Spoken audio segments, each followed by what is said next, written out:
ৰাজ্যৰ অন্যতম মটক জনগোষ্ঠীৰ যি জীৱন ধাৰণ প্ৰণালী সেই প্ৰণালী পৰ্যবেক্ষণৰ বাবে বিধানসভা মজিয়াৰ পৰা 15গৰাকী যি বিধায়ক সেই বিধায়ক আহি উপস্থিত হৈছে তিনিচুকীয়া পানীতোলা বৰুৱাহোলা অঞ্চলত। আৰু এই ইতিমধ্যে সেই যি পৰ্যবেক্ষণৰ বাবে অহা যিসমূহ বিধায়ক সেইসকল বিধায়ক মটক জনগোষ্ঠীৰ অন্যতম যি গায়ন বায়ন সেই গায়ন বায়নেৰে তেখেতসকলক ইয়াৰ পৰা সেই স্থানৰ পৰা আদৰি অনা হৈছে। আৰু যিসকল মটক জনগোষ্ঠীৰ যিসমূহ কলা কৃষ্টি সংস্কৃতি আৰু কেনেদৰে আচলতে মটক জনগোষ্ঠীৰ লোকসকল থাকে বা একেটা অঞ্চলত কেনেদৰে মটক জনগোষ্ঠীৰ লোকসকল থাকে সেইসকল মটক জনগোষ্ঠীৰ আজি কৃষ্টি সংস্কৃতি সকলো জীৱন ধাৰণ প্ৰণালী গৈ বিধানসভা মজিয়াত এইসকল বিধায়কে গৈ উপস্থাপন কৰিব। তাৰ বাবে আচলতে মুখ্যমন্ত্ৰীৰ পদক্ষেপ সেই পদক্ষেপ গ্ৰহণ কৰি আজি মটক অধ্যুষিত অঞ্চল পানীতোলা তিনিচুকীয়া জিলাৰ পানীতোলা বৰুৱাহোলাত আহি উপস্থিত হৈছে। আৰু এয়া দেখিছে ভাগ্যই দেখুৱাই আছে যিটো পৰিৱেশ গায়ন বায়নে অহা পৰিৱেশ আৰু যি সজাতি দল তেখেতলোকৰ বাবে যদি সম্ভৱ হয় মন্তব্য ল'ম।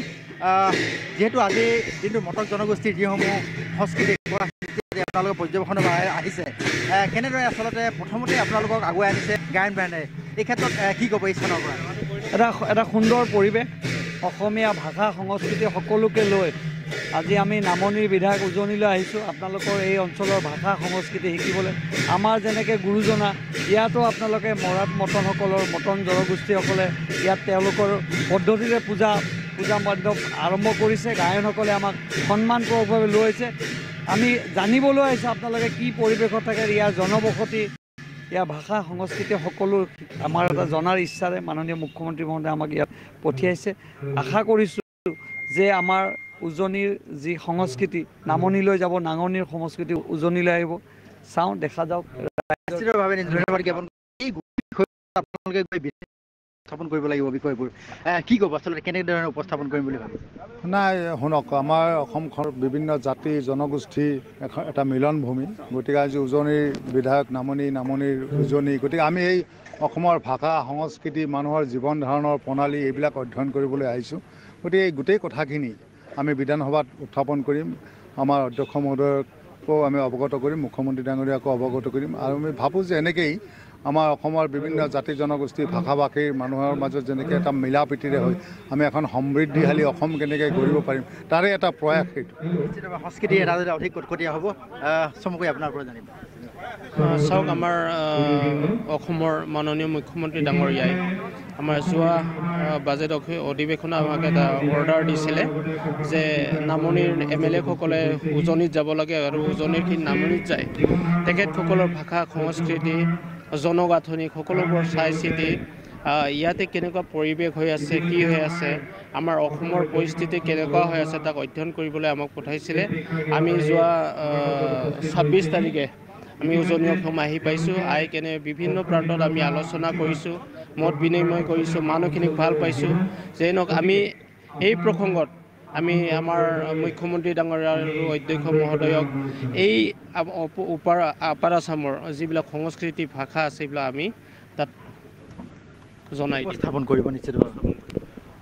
মুখ্যমন্ত্ৰী ডাঙৰীয়াৰ এইটো এটা সুন্দৰ পদক্ষেপ, কিয়নো আগতে এনেকুৱা হোৱা নাছিলে। প্ৰথমবাৰৰ কাৰণে এইটো এটা ব্যৱস্থা কৰিছে মুখ্যমন্ত্ৰী ডাঙৰীয়া। আহ্বান জনাইছিলে যে উজনিৰখিনি নামনিৰখিনি উজনি আৰু আমাৰ মধ্য যি ব্ৰহ্মপুত্ৰ উপত্যকা আছে তেওঁলোকে বৰাক উপত্যকালৈ যাব লাগে। আৰু ইতিমধ্যে আপোনালোকে জানে আমাৰ 3টা গ্ৰুপ ইতিমধ্যে বিভিন্ন স্থানত গৈছে ইতিমধ্যে। আৰু আমি ইতিমধ্যে যোৱা 26 তাৰিখৰ পৰা আমি উজনিত আছোঁ। আমি ডিব্ৰুগড়, জুলিয়াজান, নাহৰকটীয়া, আপোনাৰ আজি চাবুৱা সমষ্টি, এই সমষ্টিত আজি ভিজিট কৰিলোঁ। আৰু বিভিন্নজন জাতি জনগোষ্ঠীৰ আমি ইতিমধ্যে গৈ পেলাই তেওঁলোকৰ সংস্কৃতি জানিবলৈ চেষ্টা কৰিছোঁ। আজি মটক জনগোষ্ঠী ইয়াতো আহিছোঁ। মটক এটা ডাঙৰ জনগোষ্ঠী, আপোনালোকে জানে অসমত এটা ডাঙৰ জনগোষ্ঠী, আপাৰ আছামৰ এটা ডাঙৰ জনগোষ্ঠী। তেওঁলোকৰ কালচাৰ আৰু আৰম্ভণি যথেষ্ট ভাল দেখিছোঁ। এই কালচাৰখিনি জানিব আহিছোঁ, তেওঁলোকৰ সংস্কৃতি জানিব আহিছোঁ। নিশ্চয়কৈ এইটোৱে আমাৰ ভাৱৰ যি আদান প্ৰদান এইটো ধুনীয়াকৈ ভৱিষ্যতে আৰু যি সমস্যা আছে এই সমস্যাবিলাক জনাৰ ক্ষেত্ৰত আমাক সহায় কৰিব। আৰু আমি এইখিনি যাই পেলাই তেওঁলোকৰ যদি এই কমিউনিটিৰ বিষয়ে আমি আৰু প্ৰত্যেকটা কমিউনিটিৰ বিষয়ে আৰু আপাৰ আছামৰ যিখিনি কোৱা আছে গোটেইখিনি আমি বিধানসভালৈ লৈ যাব পাৰিম। ধন্যবাদ জ্ঞাপন কৰিছে। নিশ্চিতভাৱে সুন্দৰকৈ এই মটক জনগোষ্ঠী দি কৃষ্টি সংস্কৃতি এইসমূহ আচলতে সুন্দৰকৈ লৈ যাব। আৰু ভাগ্যই সেই গোটেই পৰিৱেশটো দেখুৱাই আছে কেনেদৰে আচলতে মটক জনগোষ্ঠীৰ লোকসকলে আচলতে যি ধৰ্মৰ ৰীতি নীতি অনুসৰি কেনেদৰে আচলতে আপ্যায়ন কৰা হয়, যেনেদৰে আলহী আহিলে আচলতে গৃহস্থই কেনেদৰে আপ্যায়ন কৰে সেই আচলতে ধৰ্মীয় যি ৰীতি নীতি সেই ৰীতি নীতিৰ দ্বাৰা আজি আপ্যায়ন কৰা দেখা পাইছে। তেৰছগলৈকে দেখা পাইছোঁ। কি ক'ব?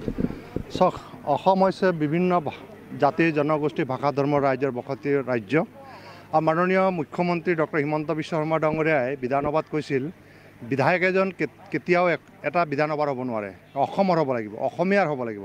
সেইকাৰণে সকলো জাতি জনগোষ্ঠীৰ কৃষ্টি সংস্কৃতি লোক পৰম্পৰা ভাষা সাহিত্য বিভিন্ন পাৰিপাৰ্শ্বিক ব্যৱস্থা অধ্যয়ন কৰিবৰ কাৰণে আমাৰ নামনি অসমৰ বিধায়কসকলক উজনি অসমলৈ পঠিয়াইছে। উজনি অসমৰ বিধায়ক নামনিলৈ যাব, ব্ৰহ্মপুত্ৰ উপত্যকাৰ বিধায়কসকল বৰাকলৈ যাব, বৰাকৰ ব্ৰহ্মপুত্ৰলৈ আহিব। আৰু ইতিমধ্যে নামনি বিধায়কসকল আহিছে। যোৱা দুদিন ধৰি ডিব্ৰুগড়, নাহৰকটীয়া, দুলীয়াজান, চাবুৱা এনেকুৱা অঞ্চল বিভিন্ন জেগা ভ্ৰমণ কৰিছে আৰু বিভিন্ন জাতি জনগোষ্ঠীৰ লগত বৰেণ্য ব্যক্তিসকলৰ লগত মত বিনিময় কৰিছে, কৃষ্টি সংস্কৃতি সম্পৰ্কে অধ্যয়ন কৰিছে। আৰু এই গোটেই অধ্যয়নৰ পিছত এটা প্ৰতিবেদন হ'ব, যিটো প্ৰতিবেদন মাননীয় মুখ্যমন্ত্ৰীৰ হাতত দিয়া হ'ব আৰু অসম বিধানসভাৰ মাননীয় অধ্যক্ষৰ হাতত দিয়া হ'ব। আৰু পৰৱৰ্তী সময়ত ইয়াৰ যিখিনি ৰিকুৱাৰমেণ্ট আছে বা যিবিলাক সমস্যা আছে, সেই সমস্যাবিলাকো তাত উত্থাপন কৰা হ'ব। আৰু মই ভাবোঁ মাননীয় মুখ্যমন্ত্ৰীৰ সবল পদক্ষেপত আৰু স্পীকাৰৰ উদ্যোগত নিশ্চয় বিধানসভাত এই বিষয়বিলাক আলোচনা হ'ব আৰু সকলো জাতি জনগোষ্ঠী সন্মান মৰ্যাদাৰে আই অসমীৰ বুকুত থাকিব লাগিব আৰু এই সমস্যাখিনি সমাধান হ'ব লাগিব। তেনেকৈ মানসিকতাৰে আজি নামনিৰ বিধায়কসকল উজনি ওলাইছে, আমি আদৰণি জনাইছোঁ। জনজাতিকৰণৰ বিষয়টো আছে, সেই সন্দৰ্ভত আচলতে এই ক্ৰাইটেৰিয়া চোৱাৰ বাবে তেনেধৰণৰ কিবা লক্ষ্য আছে? নাই, জনজাতিকৰণ এটা গুৰুত্বপূৰ্ণ বিষয়, বিশেষকৈ 6টা জনগোষ্ঠীৰ। কিন্তু কথাটো হ'ল জনগোষ্ঠী যিটো এইটো ভাৰত চৰকাৰৰ লগত ৰিলেটেড এটা বস্তু, কিন্তু আমি ভাবোঁ যে সেইটো এটা বাদ দিওঁ, আমি যাতে অন্যান্য ক্ষেত্ৰত আমাৰ যিটো সম্প্ৰীতি সমন্বয় আৰু উন্নয়ন যাতে আমি সমান্তৰালভাৱে লৈ যাব পাৰোঁ আৰু আমাৰ মাজত যাতে কোনো ধৰণৰ বৰ্ণ বৈষম্য হ'ব নালাগে, ধৰ্ম বৈষম্য নালাগে, একেখন নাৱৰে যাত্ৰী আমি সেই যাত্ৰী হিচাপে যাব লাগিব। ধন্যবাদ জ্ঞাপন কৰিছোঁ। আৰু ভাগ্যক আমি আগুৱাই যাম।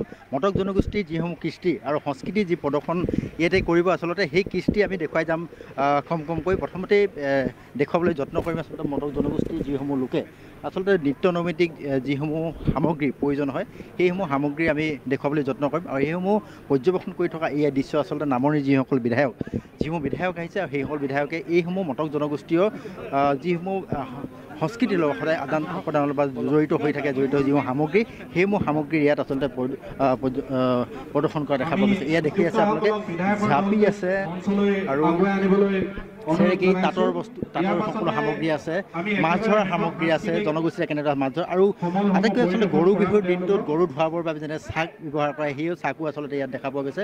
জাকৈ খালৈ প্ৰতিটো সামগ্ৰী জনগোষ্ঠীটোৰ প্ৰতিটো সামগ্ৰী এনেদৰে আচলতে ইয়াত উপস্থাপন কৰা হৈছে। আৰু এইসমূহ লৈ যাব আচলতে যিসমূহ নামনিৰ যিসমূহ বিধায়ক আহিছে, সেইসমূহ বিধায়কে ইয়াৰ পৰা লৈ যাব আৰু ইয়াৰ সকলো কৃষ্টি সংস্কৃতি গৈ বিধানসভাৰ মজিয়াত গৈ উপস্থাপন কৰিব। তাৰপিছত আচলতে জনগোষ্ঠীটোৰ কেনেদৰে আচলতে যিসমূহ সমস্যা, সেই সমস্যাসমূহ আচলতে কেনেদৰে সমাধান কৰিব পাৰি, সেই ক্ষেত্ৰত আচলতে মুখ্যমন্ত্ৰীয়ে নিশ্চিতভাৱে পদক্ষেপ গ্ৰহণ কৰিব বুলি মটক জনগোষ্ঠীৰ লোকসকল আশাবাদী। আৰু ইয়াৰ পিছতে আমি লৈ যাম মটক জনগোষ্ঠীৰ লোকসকলে যিসকল কন্যাৰ আচলতে তোলনীয়া বিয়া হয়, তোলনি বিয়াৰ সময়ত কিদৰে যি নিয়ম, যি প্ৰথা, সেই ব্যৱস্থা কৰা হয়, সেই ব্যৱস্থা ইয়াত আচলতে সুন্দৰকৈ উপস্থাপন কৰা হৈছে, দেখুওৱা হৈছে। ইয়াত ভাগ্যক দেখুৱাই যাব এই পৰিৱেশটো কেনেদৰে আচলতে সেইসমূহ নামনিৰ যিসমূহ বিধায়ক বিয়াৰ সময়ত কিদৰে বা জনগোষ্ঠীৰ লোকসকলে বিয়াৰ সময়ত কেনেদৰে কন্যা নোৱায় বা সেই ব্যৱস্থাটো আচলতে ইয়াত উপস্থাপন কৰি সুন্দৰকৈ দেখুওৱা হৈছে। আৰু মটক জনগোষ্ঠীৰ লোকসকলৰ ক্ষেত্ৰত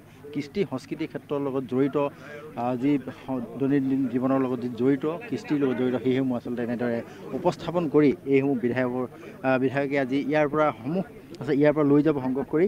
তাৰপিছতেই বিধানসভাৰ মজিয়াত গৈ যাতে জনগোষ্ঠীটোৰ উত্তৰণৰ বাবে কি ব্যৱস্থা গ্ৰহণ কৰিব পাৰিব, মুখ্যমন্ত্ৰীয়ে পদক্ষেপ গ্ৰহণ কৰিব। আৰু সদনে বিধানসভাৰ মজিয়াত যিহেতু উপস্থাপন হ'ব বিষয়টো, তাৰপিছত সদনে ইয়াৰ পৰা ব্যৱস্থা গ্ৰহণ কৰিব যে মটক জনগোষ্ঠীৰ লোকসকলে কেনেদৰে আচলতে ক্ৰাইটেৰিয়া বা কি বৈশিষ্ট্যত বা কেনেদৰে আচলতে জীৱন ধাৰণ প্ৰণালী কেনেদৰে থাকে, বা এটা জনগোষ্ঠী আচলতে যি ক্ৰাইটেৰিয়া থাকিব লাগে বা জনগোষ্ঠী প্ৰদানৰ ক্ষেত্ৰত বা সেই বিষয়টো আহিব নেকি, বা কেনেধৰণে আচলতে জনগোষ্ঠী এটা প্ৰদান কৰিবৰ বাবে জনজাতিকৰণ প্ৰদান কৰিবৰ বাবে যিসমূহ ক্ৰাইটেৰিয়া দৰকাৰ হয়, সেইসমূহ ক্ৰাইটেৰিয়া আছেনে নাই, সেইবোৰ আচলতে পৰ্যবেক্ষণ কৰিবলৈ মুখ্যমন্ত্ৰীয়ে তেনেধৰণৰ পদক্ষেপ গ্ৰহণ কৰিছে। তাৰপৰা এটা জনগোষ্ঠীৰ লগত আন এটা জনগোষ্ঠী বা নামনি আৰু উজনি দুয়োটা জনগোষ্ঠী অঞ্চলসমূহত থকা জনগোষ্ঠীসমূহ আচলতে যি একতা, সেই একতাৰ ক্ষেত্ৰত বা সন্মিলিতভাৱে জীয়াই থকাৰ বাবে পদক্ষেপ গ্ৰহণ কৰিব, তেনেধৰণৰ ব্যৱস্থাও কৰিব। আমি গছতলৰ বিহু দেখুৱাম ভাগ্যক আমি আগুৱাই যাবলৈ অনুৰোধ কৰিছোঁ। যিহেতু মটক জনগোষ্ঠীসকলৰ যি গছতলৰ বিহু, সেই গছতলৰ বিহু ইয়াতে প্ৰদৰ্শন কৰা হৈছে। আৰু গছতলৰ বিহু যি আৰ্হি, সেই আৰ্হি ইতিমধ্যেই নাচনীসকল ইতিমধ্যেই নাচিবৰ বাবে বা ঢুলীয়াসকল সাজু হৈছে আৰু এয়া আচলতে মটক জনগোষ্ঠীয় লোকসকলৰ যি গছতলৰ বিহু এয়াই মটক জনগোষ্ঠীৰ যিসমূহ কৃষ্টি সংস্কৃতি আৰু জীপাল হৈ থকা এটা জনগোষ্ঠীৰ যি সংস্কৃতি এইসমূহ আচলতে সুন্দৰকৈ উপস্থাপন কৰা দেখা পোৱা গৈছে আৰু এয়াই আজি এটা পৰিৱেশ যিটো পৰিৱেশ এইটো পৰিৱেশত আজি আচলতে যেন সংস্কৃতিৰ এক সমন্বয় যেন থলীলৈ পৰিণত হ'ব আৰু যিসকল বিধায়ক আছে সেইসকল বিধায়ক ইতিমধ্যেই এই স্থানৰ পৰা আহি জনগোষ্ঠীটোৰ যিসমূহ সমস্যা বা উত্তৰণৰ ক্ষেত্ৰত ব্যৱস্থা গ্ৰহণ কৰি অনাগত সময়ত যাতে এইসকল সমস্যা সেই সমস্যাসমূহ সমাধানৰ ক্ষেত্ৰত ব্যৱস্থা গ্ৰহণ কৰিব আৰু বিশেষকৈ চাবুৱা সমষ্টিৰ অন্তৰ্গত বা চাবুৱা বিধানসভা অন্তৰ্গত বা চাবুৱা সমষ্টিৰ যি বিধায়ক আৰু স্বায়ত্ত শাসক পৰিষদৰ উদ্যোগত এনেদৰে আজিৰ কাৰ্যসূচী গ্ৰহণ কৰা দেখা পোৱা গৈছে আৰু এইসমূহ কাৰ্যসূচী আচলতে জনগোষ্ঠীটোৰ বা সংস্কৃতিটোৰ ক্ষেত্ৰত উত্তৰণৰ ক্ষেত্ৰত ইয়াৰ ব্যৱস্থা সেয়া আচলতে নিশ্চিত হৈ পৰা যেন পৰিৱেশ দেখা পোৱা গৈছে আৰু ভাগ্য সেই পৰিৱেশ দেখুৱাই যাব লোক আৰু এয়াই আচলতে এয়া আজিৰ দিনটোৰ যি বিধায়কসকল পৰ্যবেক্ষণ কৰিবৰ বাবে অহা যিসকল বিধায়ক সেইসকল বিধায়কে আহি ইয়াৰ পৰা লৈ যি মটক জনগোষ্ঠীৰ কৃষ্টি সংস্কৃতিসমূহ বিধানসভাত উপস্থাপন কৰি তাৰ বাবে আচলতে উত্তৰণৰ বাবে ব্যৱস্থা গ্ৰহণ কৰিব আমিও আশাবাদী যাতে মটক জনগোষ্ঠীয় লোকসকল আৰু অন্য আন ৰাজ্যৰ যিসমূহ জনগোষ্ঠী আছে সেই জনগোষ্ঠীসকলে উন্নত শক্তিশালী কৰি তুলিব এই আচলতে নিশ্চিত হৈ পৰিছে।